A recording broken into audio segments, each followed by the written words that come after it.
I have been working on a research project with Dr. Tuba Agartan and Dr. Nick Longo that specifically focuses on articulating and healing of the community from the impact of COVID, using art as center and in the core of all of the process, the articulation, healing, expression.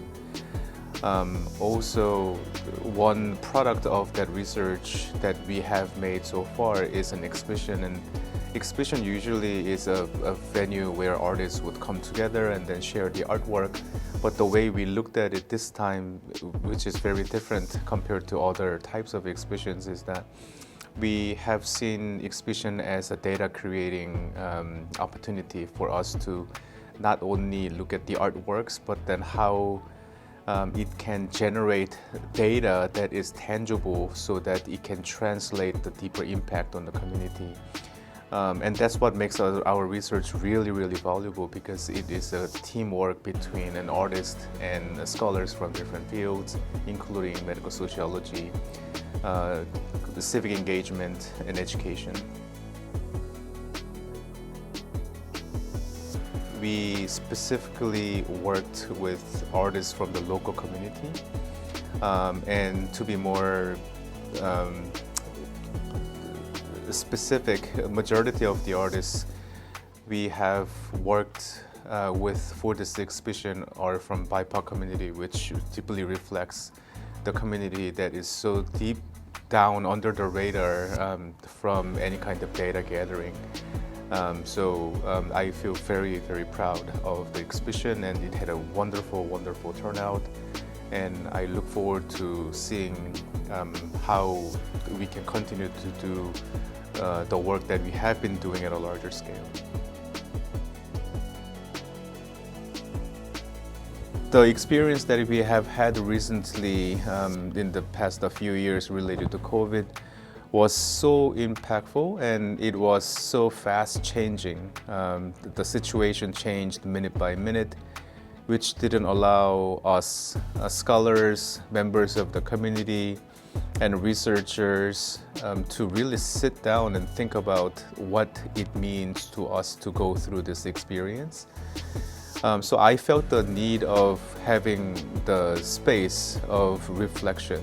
Another one was because of the distancing, when we needed the solidarity the most among the community, it was very concerning for me to see that people were not coming together. And as all would agree, for us to address matters as grand as this one, we have to come together. I also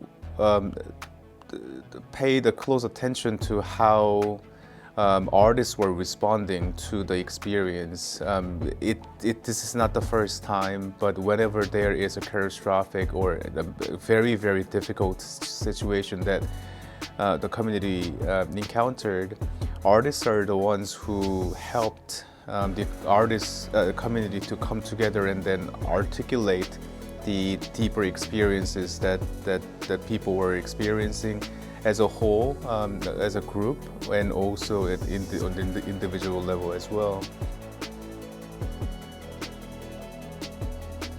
I felt the need of the role of the arts and the role of the artists revisited so that we can remind ourselves on how artists are impactful for us to deal with this kind of matters and problems.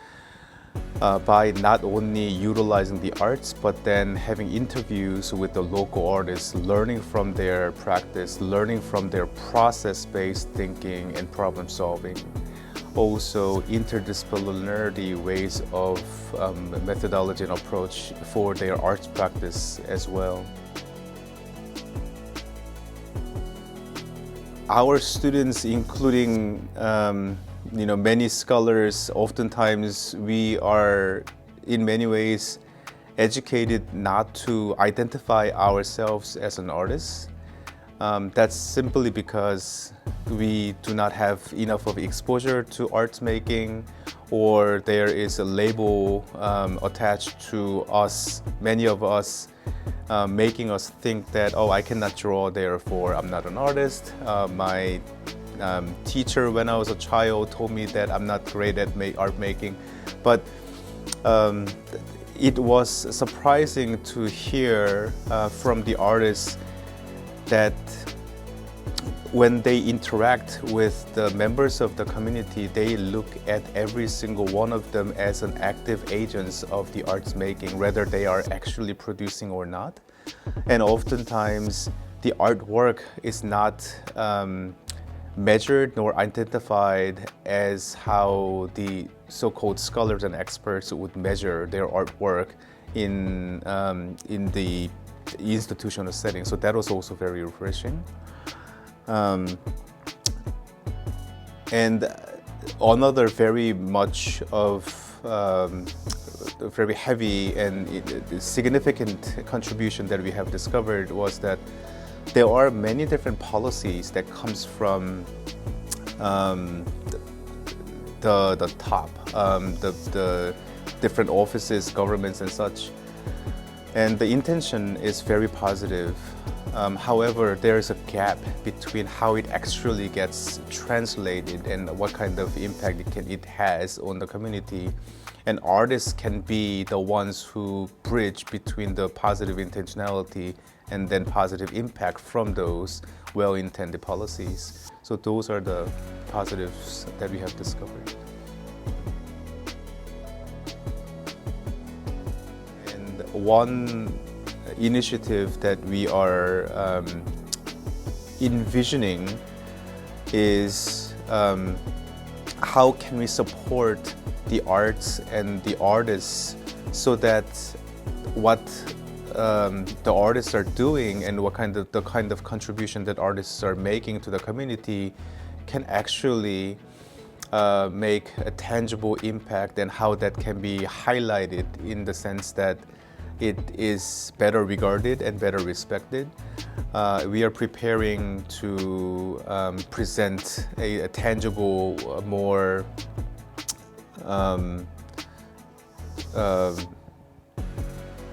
evidence, clear evidence that the arts and artists' roles have very much of a positive impact on the community building. And we also are looking into different venues where this research can have a greater leverage or greater influence, beginning from the education, the curricula. That is not only for the college higher eds, but also how can we encourage the reform of the human education in general so that the arts can be better expanded. So we are looking forward to expanding and seeing where our project will go from this point and on for the next several years.